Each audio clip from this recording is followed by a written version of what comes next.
Hello, bachcho, let's read out the questions. The question says the xy plane be taken as a boundary between transparent media M1 and M2, where M1 in z greater than to 0 has refractive index of under root 2, and M2 with z less than to 0 has refractive index under root 3.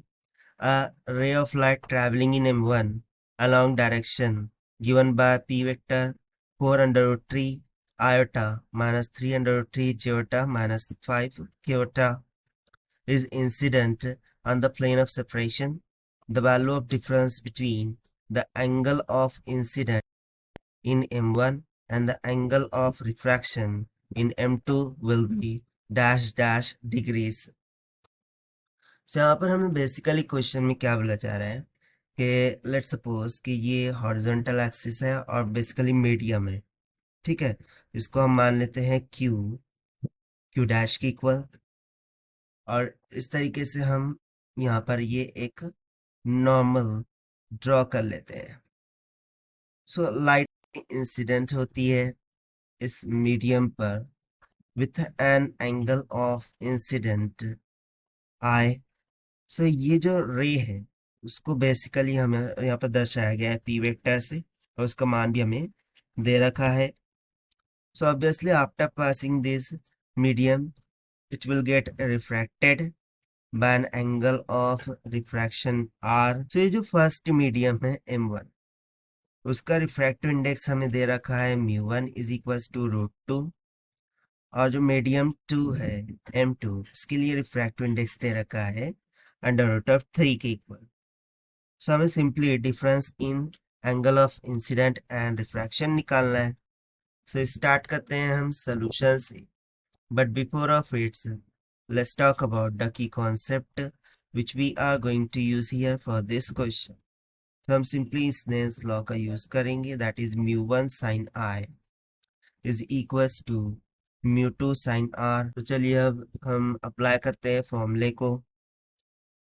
So as incident vector P makes iota angle with the normal z axis, क्योंकि यहाँ पर हमें बोला गया है कि जो m1 है वो z ग्रेटर देन टू 0 इस रीजन में लाया करता है, जबकि m2 कहाँ पर है z लेस देन टू 0 में।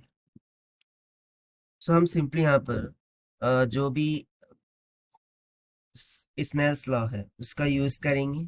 सो we can write μ1 sin I is equals to μ2 sin R। तो सबसे पहले तो हम by using the direction cosine, जो कोसाइन ऑफ I है ये किसके इक्वल होगा, P of Z by P के इक्वल, यानी कि हम बाय यूजिंग डायरेक्शन कोसाइन लिख रहे हैं।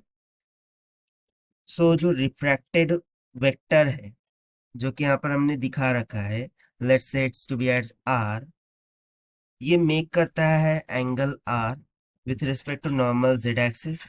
So with the help of direction cosine, we can write cosine of I is equal to pz by p। तो सबसे पहले तो हम मैग्नीट्यूड ऑफ p वेक्टर को यहाँ से लिख लेते हैं। So this can be given by the formula under root of the coefficient of iota, iota and iota। So these are nothing but 4 under root of 3 उसका होल स्क्वायर हो जाएगा plus में 3 का होल स्क्वायर प्लस में 5 का square.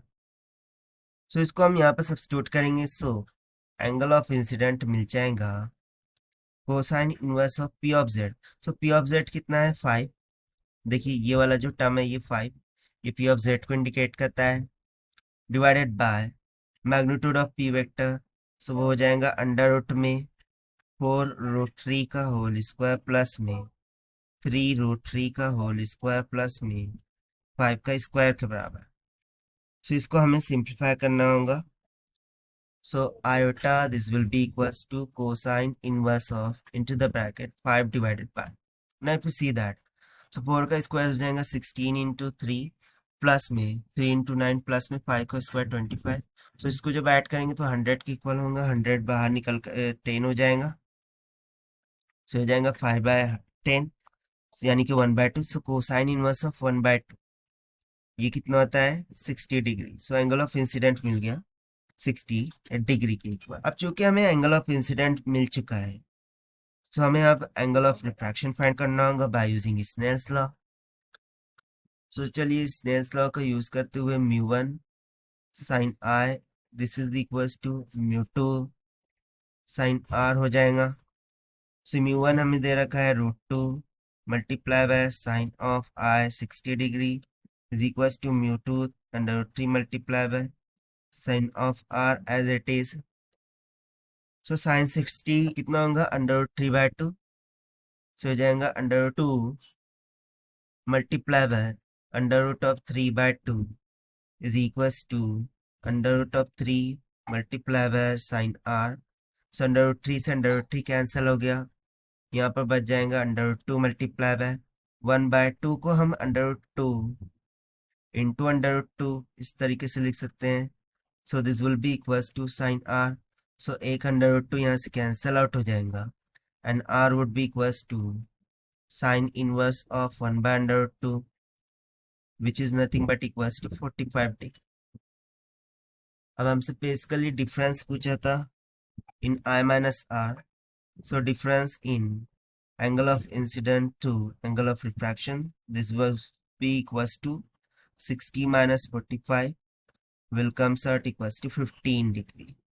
और यही हो जाएगा हमारा required answer to this question जो कि हमने फाइंड किया by using this Snell's law. So this is the required solution. I hope you understand it well. Best of luck. Thank you.